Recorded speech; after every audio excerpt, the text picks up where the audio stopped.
Social মিডিয়ায় ভুয়ো account খুলে মহিলাদের কুপ্রস্তাব পাঠানোর অভিযোগ বন্ধুর বিরুদ্ধে। ঘটনার প্রতিবাদ করায় বন্ধু ও তার বাবার হাতে গুরুতর আহত হয় প্রতিবাদী যুবক। আহতের অবস্থা আশঙ্কাজনক হওয়ায় কলকাতায় স্থানান্তর করা হয়, যদিও পথেই মৃত্যু হয় ওই প্রতিবাদীর। চাঞ্চল্যকর এই ঘটনাটি মালদার মানিকচক থানার চৌকিমিদাতপুর অঞ্চলের সাহেবনগর গ্রামে। জানা গিয়েছে মৃতের নাম শেখ সোহেল। সাহেবনগর হাই স্কুলের ছাত্র দুজনেই। এবছর তারা মাধ্যমিক পরীক্ষা দিয়েছে। অভিযোগ, শেখ আমরাজ তার বন্ধু সোহেলের ছবি ব্যবহার করে সোশ্যাল মিডিয়ায় একটি ভুয়ো অ্যাকাউন্ট তৈরি করেছিল। সেখান থেকে বিগত 1 মাস ধরে কিছু খারাপ ছবি পোস্ট করে এবং গ্রামের একাধিক তরুণীকে কুপ্রস্তাব দেয়। যেহেতু সোশ্যাল মিডিয়ায় সোহেলের ছবি রয়েছে, তাই সমস্ত দোষ গিয়ে পড়ে সোহেলের উপর।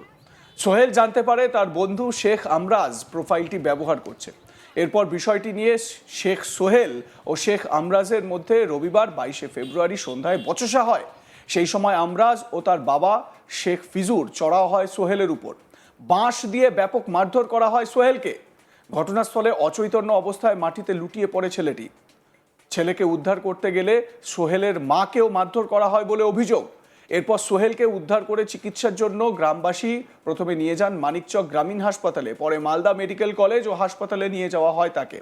কিন্তু সেখানে শারীরিক অবস্থার অবনতি হলে রাতেই সোহেলকে কলকাতায় স্থানান্তর করা হয়। পরে কলকাতার বেসরকারি হাসপাতালে মৃত্যু হয় সোহেলের। মৃতের বন্ধু মানে শেখ সোহেলের বন্ধু সিমরান হোসেন, সে কি বলছে শোনাবো আপনাদের। ওর মা আর দাদিকে নিয়ে যাচ্ছিল ওর কাছে, কেন তুই এসব করবি, কি করবি?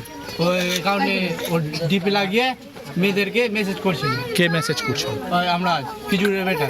আচ্ছা, তো ওইটা দিয়ে এর দাদিকে ওর মাকে নিয়ে গেল।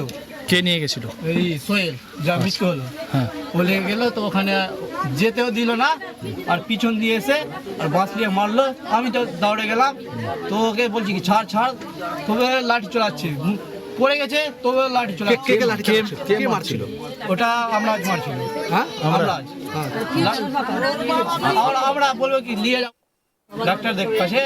তো আর ইটলি আসলো ফিজুরটা। ফিজুলটা কে হলো? ওর বাবা হলো। আচ্ছা, ইন্দি মারধর করলো? হ্যাঁ, মারধর করলো। আচ্ছা, ও যদি ওই আমার মামার ছেলে যদি থাকতো না, তো আমারটা এটা বেদাতে বের করে দিত। মানে আচ্ছা, মারধর শুধু বারণ করে অ্যাকাউন্ট মেসেজ করেছিল। হ্যাঁ, কি মেসেজ? ওই বারণ করেছিল ব্যবহার করতে, সেই জন্য ওর জন্য ওর মাকে আর ওর দাদিকে নিয়ে গেছিল। কেন তুই এমনি করবি? মানে আমরাজ সোহেলের ছবিতে মেয়েদেরকে ওই আই লাভ ইউ এসব কিছু কিছু লিখে অশ্লীল ভাষায় মেসেজ। হ্যাঁ, কে করতো? ওর পিছনের বাড়ি, ওর পিছনে তো বড় মেয়ে আছে। ও বলছে কি ওকে আসতে হুমকি দিচ্ছিল। কাকে? সোহেলকে? হ্যাঁ, সোহেলকে। তো সোহেল তো জানছে না কি আমাকে হুমকি দিচ্ছে।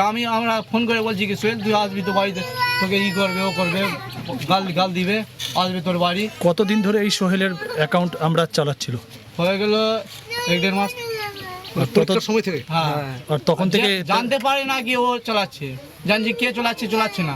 তো ওই দিন 22 তারিখে ওকে ওইটা অ্যাকাউন্টে ফোন লাগালো, তো আমরা আজ উঠালো। তারপরে বুঝতে হ্যাঁ, তারপরে বললে কি ওর দাদিকে ফোন করলো আর ওর মাকে কি চল যা ওর কাছে যাবো। যাওয়ার ওখানে কিছু বলা হয়নি, আর লাঠি চালিয়ে গেল। আজকে কি ওর বাবা, ওর মা আর আমরা লাঠি বের করে রেখেছিল। সোহেলের মৃত্যুর খবর গ্রামে পৌঁছতেই তোলপাড় শুরু হয় গ্রাম জুড়ে। অভিযুক্তদের বিরুদ্ধে উপযুক্ত শাস্তির দাবি জানায় গ্রামবাসী ও আত্মীয়রা। ঘটনার তদন্ত শুরু করেছে মানিকচক থানার পুলিশ, যদিও অভিযুক্তরা এখন পলাতক। অভিযুক্তদের গ্রেপ্তারের জন্য খোঁজ শুরু করেছে পুলিশ। মৃতের প্রতিবেশী রূপালী বিবি, তিনি কি বলছেন শোনাবো আপনাদের। সামনে মরপিটে আমি ছিলাম না, জিওলদারে বউ ছিল, ওরা থানাতে এখন আছে, এখন ও নাই। কি হয়েছিল? ঘটনা কি শুনেছেন? ঘটনা মোবাইল নিয়ে হয়েছিল, ওই ফেসবুক নিয়ে। এবার ওই ওর আইডি ওই ছেলেটা চালাতো, এর নামে। কে চালাতো? কার আইডি? ওই সোহেলের আইডি আমরা চালাতো। আচ্ছা, এবার ওই মেয়েরাকে ফোন টোন করছে ওর আইডি থেকে। কে ফোন করতো? ওই ছেলেটা এর আইডি থেকে আমরা চালাচ্ছে যখন ছবিটা। তো এই ওর নানির বাড়ি পরীক্ষা দিয়ে চলে গিয়েছিল, সেদিন এসছে ওর মাসি নিয়ে।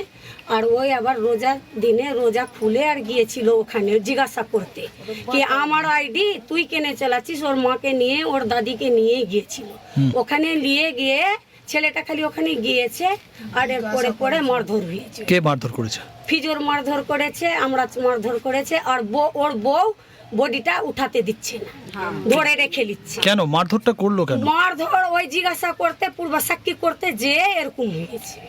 মানে হ্যাঁ, বন্ধু মিলে আর মা বাবা মিলে। কি দিয়ে মারধর করেছে?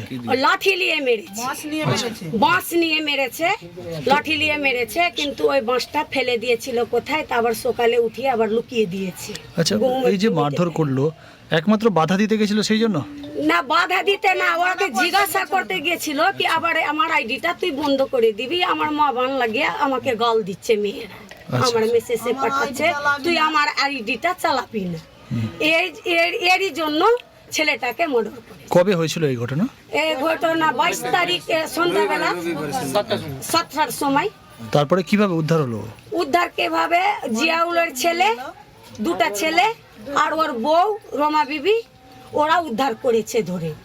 এবার বডি আনতে গিয়েছে, যখন রোডে ফেলে দিয়েছে মেরে, তো সিমরান আর এমাম আর রমা বিবি ওরা গিয়েছে যখন ছেলেটাকে আনতে, মানে গ্রামবাসী মিলে, হ্যাঁ গ্রামের লোক যখন আনতে গিয়েছে, তো ওর বউটা বডিটা ছেলেটাকে আনতে দিচ্ছে না, রোটের উপরে ফেলে আছে, আর বাঁধনা নিয়ে জল ঢালছে ওর উপর, জল ঢেলে ঢেলে ওর মাথাতে জল ঢালছে। তো এরা যে 3 মা বেটা মিলে বডিটাকে টানছে বাচ্চাটাকে, তো আসতে দিচ্ছে এখন না। তারপরে কি হলো আজকে? আজকে মারা গিয়েছে। কে মারা গেছে? ওই সোহেলটা আচ্ছা, কোথায় মারা গেছে? কলকাতাতে মারা গিয়েছে। এখন কি চাইছেন আপনারা? আমরা আচ্ছা, যারা মেরেছিল তারা এখন কোথায়? ওরা ওখানে গিয়েছিল কালকে সঙ্গে করে, মানে ছেলেটার সঙ্গে গিয়েছিল, এখন ওখান থেকে পালিয়ে গিয়েছে। মারা যাওয়ার পরে পালিয়ে গিয়েছে। আর দুটাকে ওই ছোট ওই বন্ধুটাকে আর বন্ধুর মাকে আবার আমরা শুনতে পেলাম, এখন আমাদের লোক থানা গিয়েছে, আমরা শুনতে পেলাম কি দুটাকে ধরে নিয়েছে।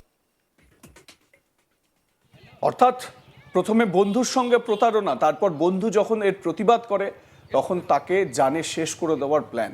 এবং এই ঘটনায় শেখ আমরাজ এবং তার বাবা শেখ ফিজুর দুজনে মিলে এই কাণ্ড ঘটিয়েছে। খুব সাবধানে থাকবেন। এবং এই সমাজে কতটা নির্মমতা তৈরি হয়েছে এবং কতটা এই যে সর্বনাশের খেলা চলছে সেটা এই খবর থেকে স্পষ্ট। মাধ্যমিক পরীক্ষার্থী দুজনে মাধ্যমিক পরীক্ষার্থী, মাধ্যমিক দেওয়ার পর মেয়েদেরকে নোংরা প্রস্তাব দেওয়ার জন্য নিজের বন্ধুর ফেসবুক প্রোফাইল একটা তৈরি করেছে তার ছবি দিয়ে, এবং তা থেকে এই কাণ্ড ঘটানো হচ্ছে। কতটা অপরাধ মনস্ক হলে এই কাণ্ড ঘটানো যায় একবার ভেবে দেখুন। আপনাদের মতামত জানাতে থাকুন, দেখতে থাকুন আজ তাক বাংলা। সাবস্ক্রাইব করুন আমাদের ইউটিউব চ্যানেলটি, বেল আইকন প্রেস করুন নোটিফিকেশন পেতে।